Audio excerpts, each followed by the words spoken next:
नमस्कार। आज हम बच्चों की एक किताब के एक चैप्टर को देखने वाले हैं। अब ये देखने में तो बहुत सीधा साधा लगता है, पर असल में इसके अंदर सीखने सिखाने का एक बहुत ही गहरा, एक बहुत ही सोचा समझा डिजाइन छिपा हुआ है। चलिए इसमें थोड़ा और गहरा उतरते हैं। देखिए, पाठ की शुरुआत होती है इस कविता से, और ये कविता आते ही एक बहुत पावरफुल आइडिया सामने रखती है कि कैसे बड़ी बड़ी उलझी हुई चीजें भी असल में छोटी छोटी सिंपल चीजों से ही बनती हैं।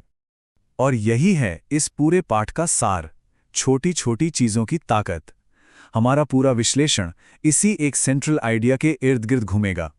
हम देखेंगे कि ये पाठ इस सिद्धांत को कैसे लागू करता है, और ये सिर्फ प्रकृति के बारे में नहीं है, बल्कि उससे कहीं ज्यादा के बारे में है। अब देखिए ये कितना दिलचस्प है। कविता कैसे दुनिया की चीजों से बात शुरू करके उसे हमारी भावनाओं की दुनिया तक ले आती है। ये हमें सिखाती है कि कैसे हमारे छोटे छोटे काम भी हमदर्दी और खुशी पैदा कर सकते हैं।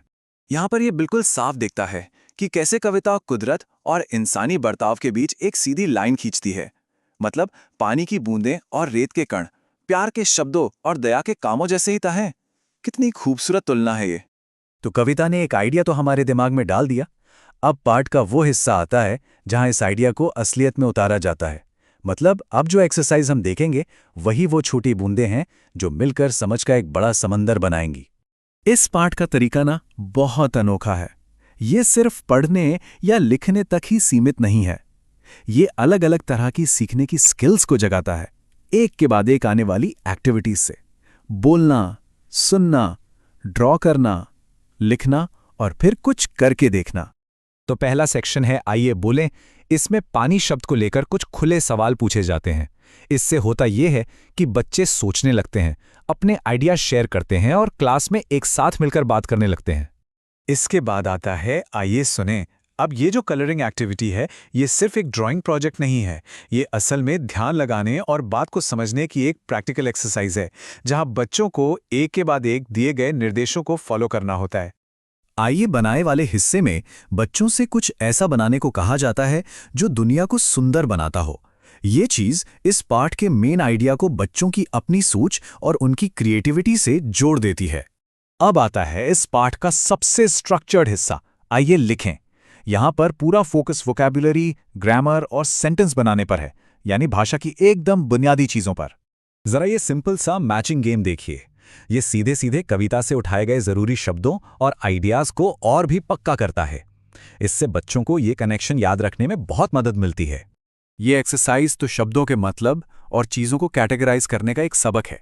ये सिखाता है कि बूंदे फ्रेज का इस्तेमाल किन चीजों के लिए किया जा सकता है, जिससे भाषा की समझ और भी गहरी होते है। अच्छा, अब यहां एक छोटी सी पहेली है।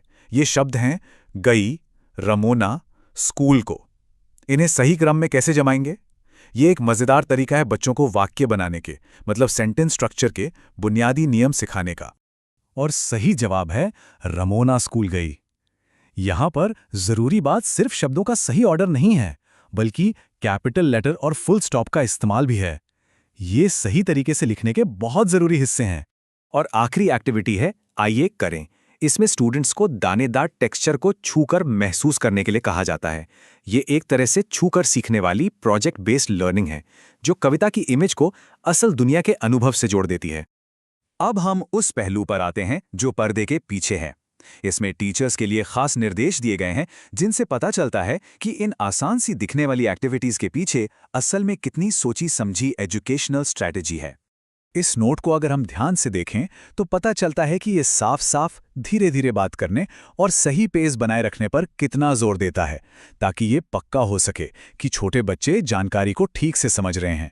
यहाँ धैर्य और स्पष्टता सबसे जरूरी है।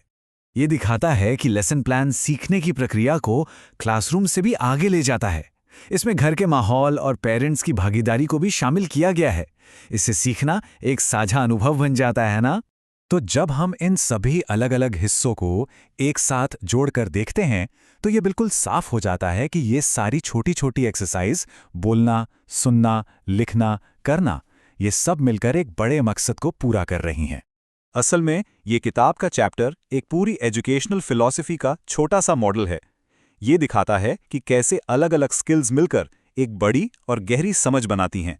बिल्कुल वैसे ही जैसे पानी की छोटी छोटी बूंदें एक विशाल महासागर बना देती हैं। तो आखिर में ये विश्लेषण हमें एक बड़े सवाल पर लाकर छोड़ता है।